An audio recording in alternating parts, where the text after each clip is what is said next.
Hours with Bobby. I'm going to be jumping right back into the book of Job here. Just finished with chapter 15. I've been experimenting with different setups, so I appreciate your patience. In between pages, I'll kind of have to slide the book a little bit. Hopefully it won't make things shake too much. But either way, I've been really enjoying the book of Job here. It's really just, it's a good read. It really gets the noodle working. But today I think I'm going to try not talk as much and just kind of try to get into a good flow and read as much as possible. So, with that said,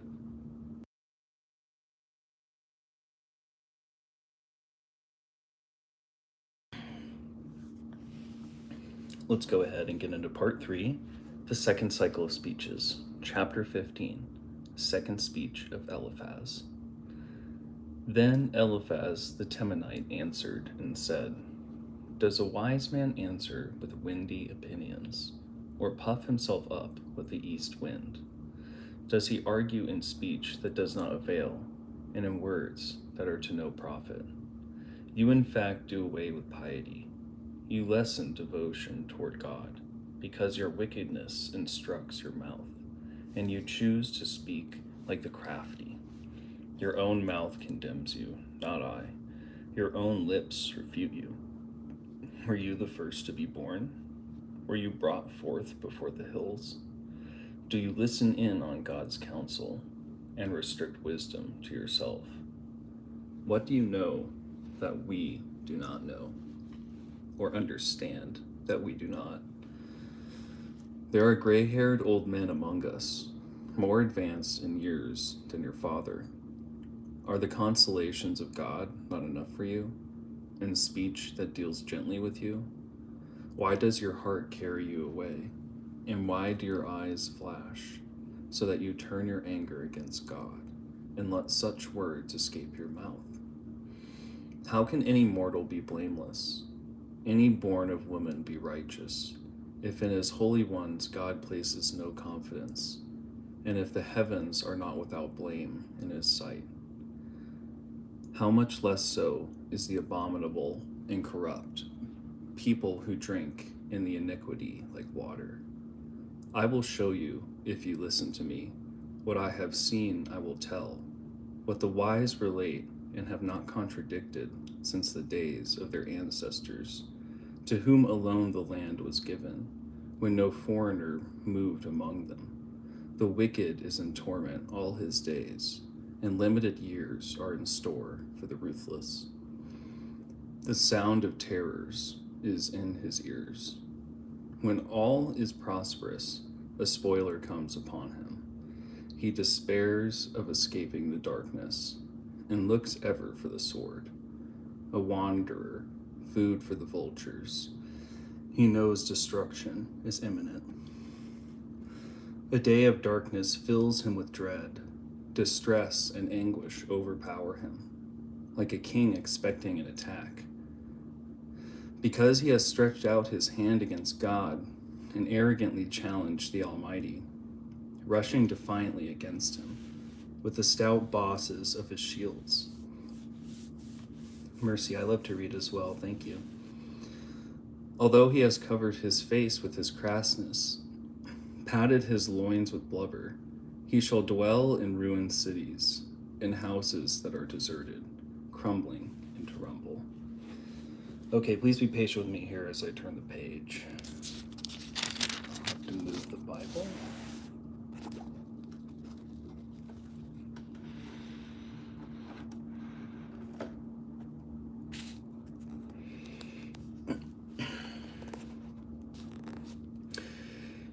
He shall not be rich. His possessions shall not endure. His property shall not spread over the land. A flame shall sear his early growth, and with the wind his blossoms shall disappear. Let him not trust in his height, misled, even though his height be like the palm tree. He shall wither before his time, his branches no longer green. He shall be like a vine that sheds its grapes unripened, like an olive tree casting off its blossom. For the breed of the impious shall be sterile, and fire shall consume the tents of extortioners. They conceive malice, bring forth deceit, give birth to fraud. Chapter 16, Job's fourth reply. Then Job answered and said, I have heard this sort of thing many times. Troublesome comforters, all of you. Is there no end to windy words? What wicked sickness makes you rattle on? I also could, excuse me, I also could talk as you do, were you in my place. I could declaim over you, or wag my head at you. I could strengthen you with talk, with mere chatter give relief. If I speak, my pain is not relieved. If I stop speaking, nothing changes. But now he has exhausted me. You have stunned all my companions. You have shriveled me up. It is a witness. My gauntness rises up to testify against me. His wrath tears and assails me. He gnashes his teeth against me. My enemy looks daggers at me. They gape at me with their mouths. They strike me on the cheek with insults. They are all enlisted against me. God has given me over to the impious.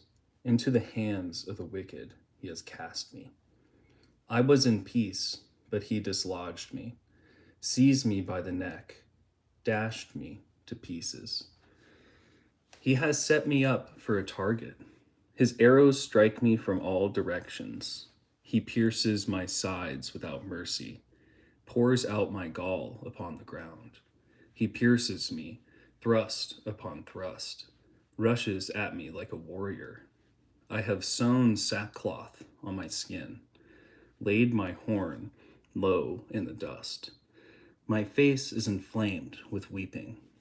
Darkness covers my eyes. Although my hands are free from violence and my prayer sincere.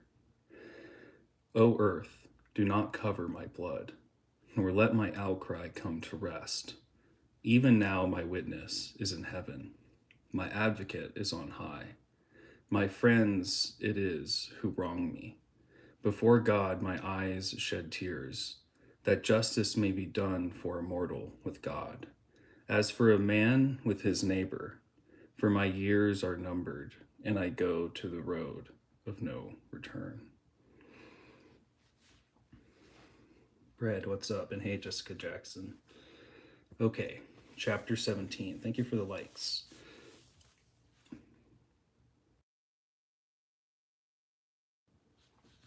Chapter 17.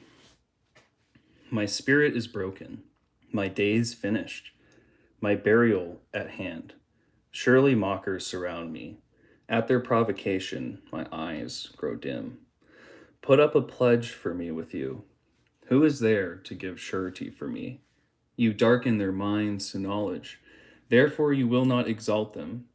For his share of property he informs on friends, while the eyes of his children grow dim. I am made a byword of the people. I am one at whom people spit. My eyes are blind with anguish. My whole frame is like a shadow. The upright are astonished at this. The innocent aroused against... sorry. I have to switch the page here. Patience with me while I slide this over.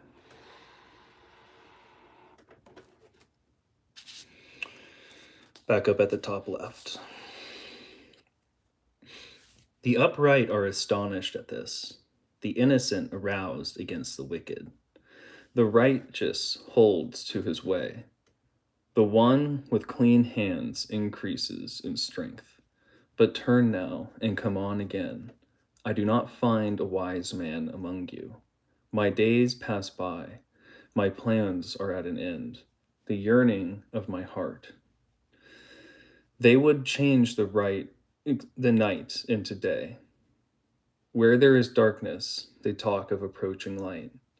If my only hope is dwelling in Sheol and spreading my couch in darkness, if I am to say to the pit, "You are my father," and to the worm, "My mother, my sister," where then is my hope, my happiness? Who can see it? Will they descend with me into Sheol? Shall we go down together into the dust? Chapter 18, Bildad's second speech. Then Bildad the Shuhite answered and said, "When will you put an end to words? Reflect, and then we can have discussion. Why are we accounted like beasts, equal to them in your sight? You who tear yourself in your anger, shall the earth be neglected on your account, or the rock be moved out of its place?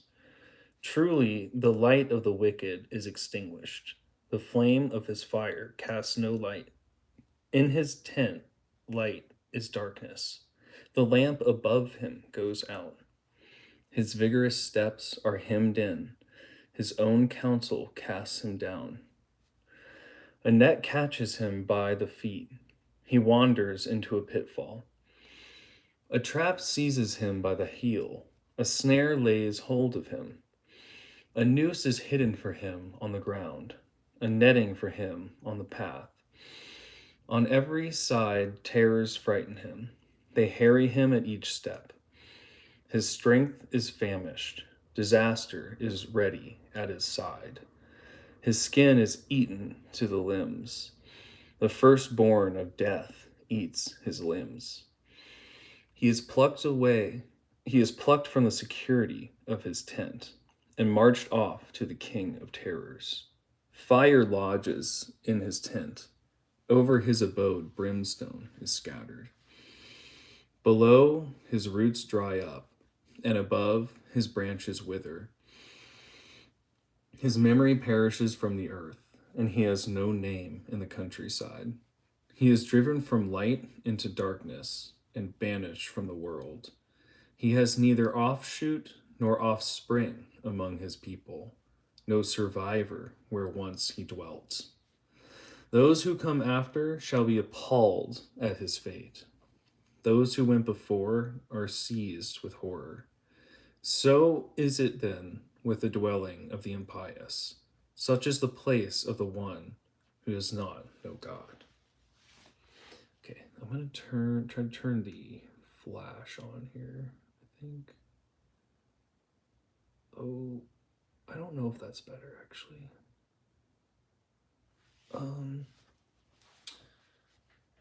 Okay, and we'll go right into chapter 19 here. Thank you for the likes, everyone.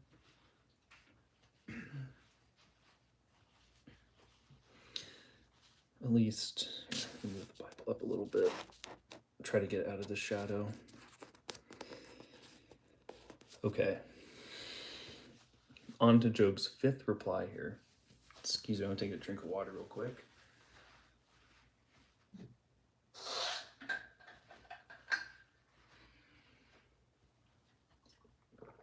Hope that everyone's having a blessed day. Good Wednesday. Okay. All right, moving right along. Chapter 19, Job's fifth reply. After Bildad had some seemingly harsh words for Job.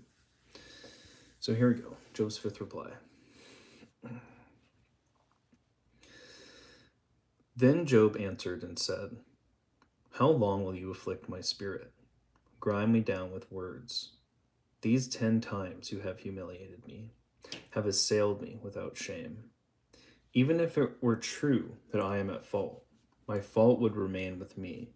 If truly you exalt yourselves at my expense and use my shame as an argument against me, know then that it is God who has dealt unfairly with me and encompassed me round with his net. If I cry out violence, I am not answered. I shout for help, but there is no justice. He has barred my way, and I cannot pass, veiled my path in darkness. He has stripped me of my glory, taken the diadem from my brow. The diadem from my brow. Flipping page.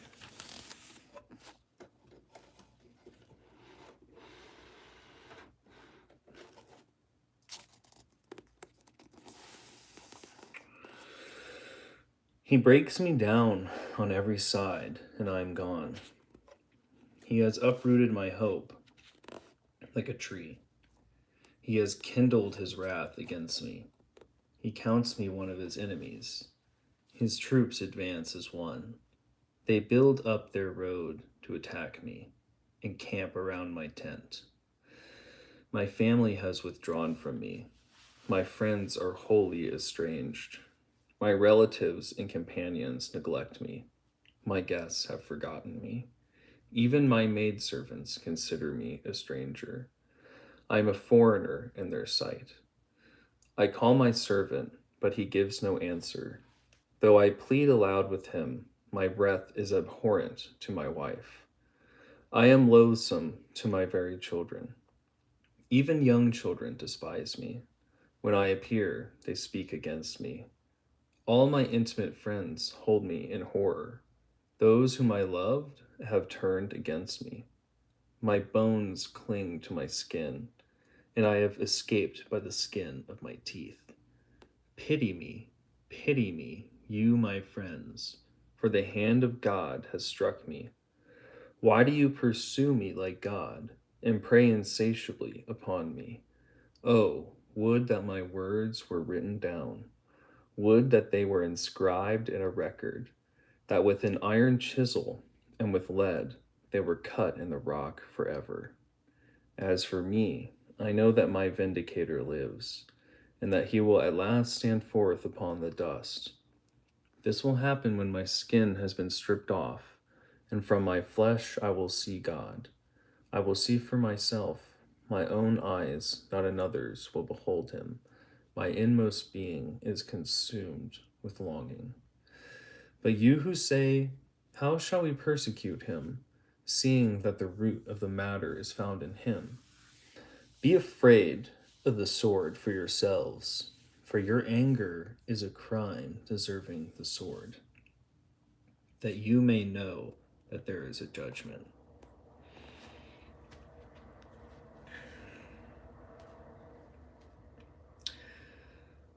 Do one more chapter. How about that?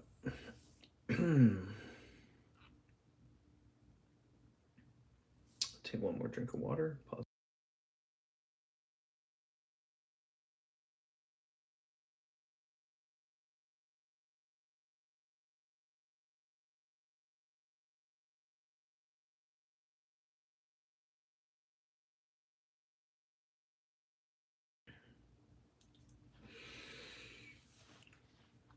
Okay. Chapter 20. Zophar's second speech. Then Zophar the Naamathite answered and said, so now my thoughts provide an answer for me, because of the feelings within me. A rebuke that puts me to shame I hear, and from my understanding a spirit gives me a reply. Do you not know this? From of old, since human beings were placed upon the earth, the triumph of the wicked is short, and the joy of the impious but for a moment. Though his pride mount up to the heavens, and his head reach to the clouds, yet he perishes forever like the dung he uses for fuel. And onlookers say, where is he? Like a dream he takes flight and cannot be found. He fades away like a vision of the night. The eye which saw him does so no more, nor shall his dwelling again behold him. His sons will restore to the poor, and his hands will yield up his riches. Though his bones are full of youthful vigor, it shall lie with him in the dust. Though wickedness is sweet in his mouth, and he hides it under his tongue, though he retains it and will not let go, but keeps it still within his mouth, Yet in his stomach the food shall turn, it shall be venom of asps inside him. The riches he swallowed up, he shall vomit up. He swallowed, he shall vomit up. God shall make his belly disgorge them. Oops. Page turn.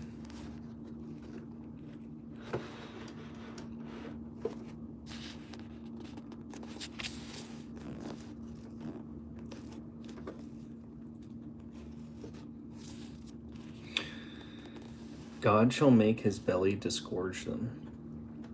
The poison of asps he shall drink in. The viper's fangs shall slay him. He shall see no streams of oil, no torrents of honey or milk. He shall give back his gains never used, like his profit from trade never enjoyed. Because he has oppressed and neglected the poor, and stolen a house he did not build, for he has known no quiet in his greed. In his treasure he cannot save himself. None of his survivors will consume it. Therefore his prosperity shall not endure. When he has more than enough, distress shall be his. Every sort of trouble shall come upon him. When he has filled his belly, God shall send against him the fury of his wrath, and rain down his missiles upon him. Should he escape an iron weapon, a bronze bow shall pierce him through. The dart shall come out of his back, a shining point out of his gallbladder. Terrors fall upon him. Complete darkness is in store for his treasured ones. A fire unfanned shall consume him. Any survivor in his tent shall be destroyed. The heavens shall reveal his guilt, and the earth rise up against him. The floods shall sweep away his house, torrents in the day of God's anger. This is the portion of the wicked, the heritage appointed him by God.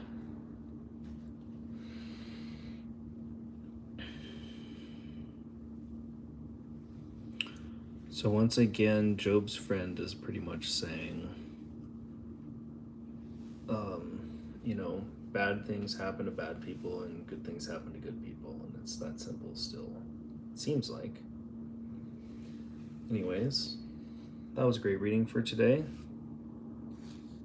Hope everybody enjoyed who came by. Appreciate the likes and the comments. Working through the book of Job here. So we got through chapter 20 today, which is great. And, I'm trying to figure out ways to make this stream a little better, a little more enjoyable. So I was thinking, maybe I'll add,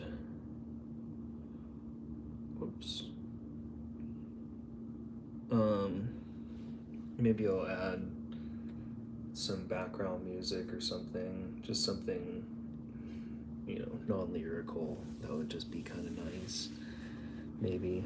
But we'll see. This setup doesn't seem too bad for the Bible. If anyone checks the video out and wants to leave a comment, I appreciate feedback about whether you could see or not. Trying to work out something that is consistent. So this seems to be about the best thing so far. But anyways, God bless everyone. Have a good day, and I'll see you in the next one. And God bless everybody. Take care. I was just ending the stream, and thank you for coming by, and appreciate all the support. So take care, and hopefully see you in the next one. We'll be doing this again soon for sure.